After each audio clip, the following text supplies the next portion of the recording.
Alright, so here's the solution of the system of this network. X sub 5 is equal to t, x sub 1 and x sub 3, which are equal. I just made them as one equation, is equal to negative 10 plus t, x sub 2 is 30 minus t, and x sub 4 is 10 plus t. Now, this is not the only way of representing the solution set of the system. You can also rewrite this one as 10 minus t if you wish.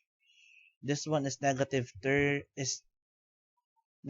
t plus 30. This one is 10 plus t. You can have another variable, not x sub 5, to be the parameter, and of course the expressions will be changing.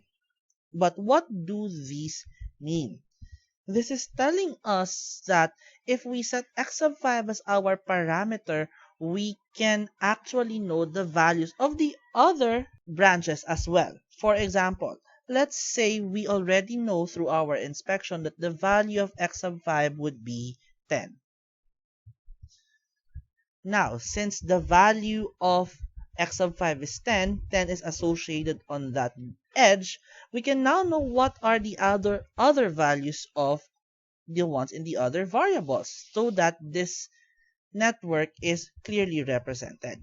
So, if we have x sub 5 is equal to 10, then x sub 1, which is equal to x sub 3, will be equal to negative 10 plus t, which is negative 10 plus 10, which is 0.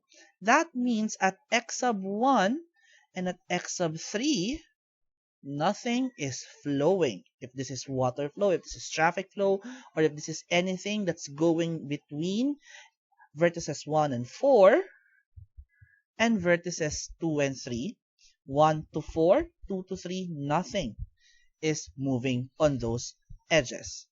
Now, if we're going to look for the value of x sub 2, that would be 30 minus t, which is 30 minus 20, which is 10. So that means in x sub 2, there is a flow of 10 there, while in x sub 4, our last edge, there is 10 plus t, which is 10 plus 10, which is 20. So therefore, as it seems, if 20 is flowing in,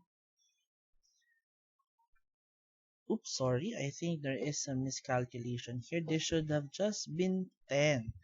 There you go. This is 30 minus 10. This is 20. And x sub 2 should be 20.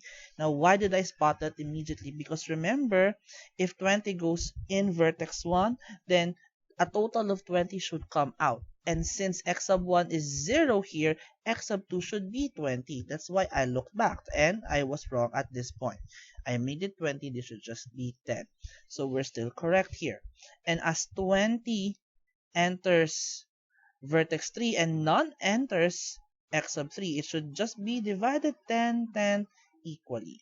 Now, nothing enters from x sub 1, but 10 enters from 3 to 4. Therefore, in x sub 5, it should be 10.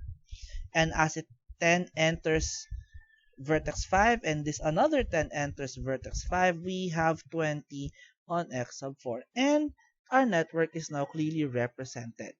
That is the use of the parametric representation of the solution. We can know what's going on with the edges and whether or not having zeros on these edges is actually correct or not, or appropriate or not, or dangerous or not, depends on the context of the problem.